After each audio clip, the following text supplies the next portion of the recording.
ত্রিপুরার যে একটি চিত্র, বিশেষ করে যারা সংখ্যালঘু সম্প্রদায়ের লোক, সংখ্যালঘুর মধ্যে শুধু ত্রিপুরাসহ নয়, সংখ্যালঘুর মধ্যে মণিপুরও আছে, তারপরে যারা মুসলিম সম্প্রদায়ের বা যারা মাইনরিটি, আমরা সবাই মাইনরিটি তথা আমরা সংখ্যালঘু সম্প্রদায়ের সব লোক।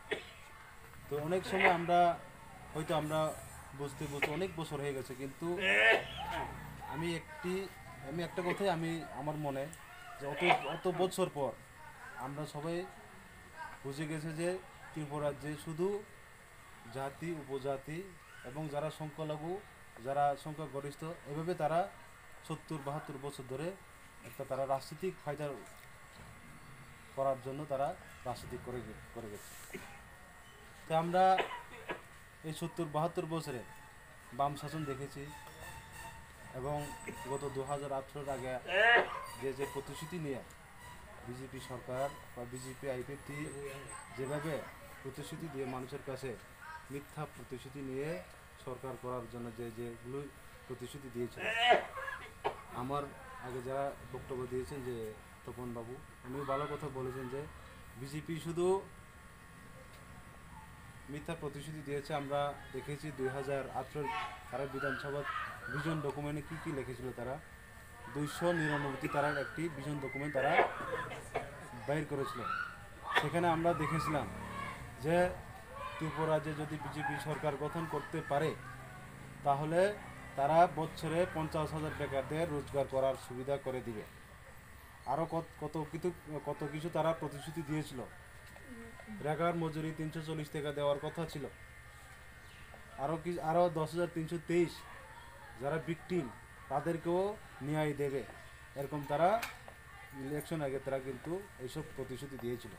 কিন্তু আমরা এখন কি দেখতে পাই, সারা 4 বছরে, এবং এই এলাকারই একজন প্রতিনিধি হয়ে আজকে মন্ত্রিসভার একজন মন্ত্রী হয়ে কাজ করছে। কিন্তু এই সারা 4 বছরে আমরা এই কমলপুর এলাকার সমস্ত কি জাতি কি উপজাতি সবার কাছে আমরা একটাই কথা শুনতে পাই যে এই কমলপুর এলাকাও কোনো একটা বেকারকে কোনো চাকরির ব্যবস্থা করে দিতে পারেনি, কোনো একটা রাস্তা ভালো করতে পারেনি। যা আগে ছিল সেরকমই এখনও সেরকমই রয়ে গেছে, কোনো পরিবর্তন নাম মানে কিচ্ছু নেই। শুধু তারা এই 299টি যে প্রতিশ্রুতি দিয়েছে, কিন্তু এটা শুধু তারা রাজনৈতিক ফায়দা করার জন্য তারা করেছে। কিন্তু তো আমরা এখন বর্তমানে আমরা 2021 ফেব্রুয়ারি মাসে এইসব দেখি যে আমাদের যে মহারাজ উনি একটি পার্টি ঘোষণা করেছিল, ত্রিপুরা মথা একটি এনজিও ছিল, কিন্তু ওনার কোনো উদ্দেশ্য ছিল না যে একটি পার্টি করার বা কোনো একটা পলিটিক্যাল নামার, ওনার কোনো উদ্দেশ্য ছিল না। কিন্তু যে ত্রিপুরা যে চিত্রগুলো যেগুলো কাজকর্ম যেভাবে হচ্ছে এটা দেখে কিন্তু মহারাজের মনে একটা কিছু করার উদ্দেশ্যে তিনি কিন্তু 2021-এর 5ই ফেব্রুয়ারিতে একটি পার্টি ঘোষণা করেছিল।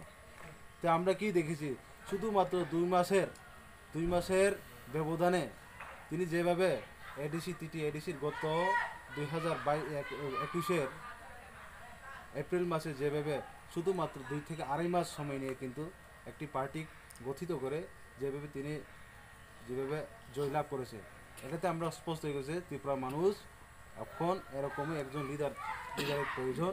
সে কারণে তিনি আজকে ত্রিপুরার সমস্ত জনগণ আমাদের মহারাজকে সবাই শক্তিশালী করে, যেভাবে তিনি এডিসিতে সরকার করার জন্য, এডিসিতে ক্ষমতায় বসার জন্য যেভাবে মানুষ সহযোগিতা করেছে, এটাই আমরা পরিষ্কার যে আগামী দিনে 2023 বিধানসভাতেও আমাদের একটি নতুন ত্রিপুরা মানে কি, মানে যে মহারাজের উদ্দেশ্য হচ্ছে এখানে কোনো জাতি কোনো উপজাতিকে বাদ দিয়ে উনি এই ত্রিপুরাকে করার ওনার কোনো উদ্দেশ্য নেই। আমার আগে বলেছিল যে অনেকে অনেক রকম কথা বলে, ত্রিপুরা মথায় নাকি লাল মথা, এরকমও অনেক সময় অনেক কথা বলে। মহারাজকে আরও কিছু বলে যে মহারাজ নাকি সাম্প্রদায়িক, উনি কি বাঙালি পাহাড়িকে আবার দাঙ্গা করানোর জন্য ত্রিপুরা মথা করছে। কিন্তু না, আমরা কোনো দিন দেখিনি, কারণ আমরা মহারাজের সঙ্গে প্রায় সময় আমরা থাকি। মহারাজের মনের কথা আমাদের কাছে অনেক সময় খুলে মানে যে মহারাজের কোনো উদ্দেশ্য নেই যে মহারাজ ত্রিপুরা যে অনেকে অনেক কথা বলে যে মহারাজ নাকি সিএম হবে। আমরা 2021-এর এডিসি ইলেকশনও দেখেছি, অনেকেই অনেক রকম কথা বলেছিল যে মহারাজ নাকি টিটিএডিসির সিএম হবে। কিন্তু আমরা দেখেছি মহারাজের কোনো স্বার্থ নেই, মহারাজ কোনো স্বার্থ নেই, নিঃস্বার্থভাবে মানুষের জন্য যেভাবে কাজ করছে এটাতেই যে পরিষ্কার যে মহারাজ একটা কিছু করেই সারব, এই ত্রিপুরাকে একটি নতুন ত্রিপুরা করে উনি করার জন্য উনি কাজ করছে, এটা কোনো সন্দেহ নেই।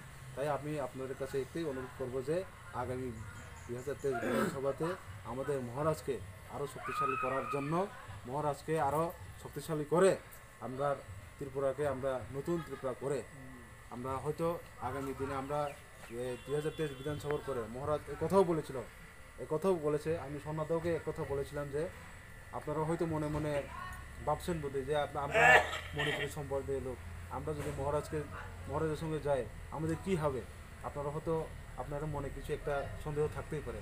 কিন্তু মহারাজ একটাই কথা বলেছে, আমি কোনো জাতিকে কোনো সম্প্রদায়কে আমি বাদ দিয়ে আমি কোনো কাজ করব না। মহারাজ পরিষ্কার বলেছে যে আগামী 2023 বিধানসভায় যদি ত্রিপুরা ক্ষমতায় আসে তাহলে মহারাজ আপনাদের জন্য একটি রিজার্ভ সিট, এটা খুব বড় কথা, কিন্তু মহারাজ 2টা রিজার্ভ সিট, যে নাকি এখন ত্রিপুরা রাজ্যে এসটি রিজার্ভ 2টা আছে, তারপরে এসটি রিজার্ভ হচ্ছে 20টা, এইচসি যারা এইচসি ক্যাটাগরি তার জন্য 10টি, বাকি জেনারেল সিট যেভাবে করা হয়েছিল। আগামী বিধানসভায় যদি আমরা ত্রিপুরা যদি ক্ষমতায় আসে আপনাদের জন্য 2টি রিজার্ভ সিট করবে, মণিপুরি সম্প্রদায়ের জন্য 2টি রিজার্ভ সিট করবে, এটা কোনো সন্দেহ নেই। মহারাজের যে কথা বলে এটা হবেই হবে, এটাই হবে। মহারাজ যে কথা বলে এর চেয়ে বেশি কাজ করে, আমরা দেখেছি যে কত করোনার কালেও কীভাবে কাজ করছে মানুষের জন্য, কীভাবে মানুষকে সাহায্য করছে। আপনারা যদি যান এই কমলপুরে কোনো যদি মণিপুরি বা কোনো মুসলিম কোনো দেববর্মাও যদি মহারাজের কাছে যায়, উনি দেখবেন না যে উনি কোন পার্টির লোক, উনি কি সিপিএম নাকি কংগ্রেস না বিজেপি, উনি শুধু দেখবে মানুষ হিসেবে উনি ওনার যে করার দরকার, ওনার যে সাহায্য করার দরকার উনি করবে আপনাদের কাছে। তাই এরকম আমরা লিডার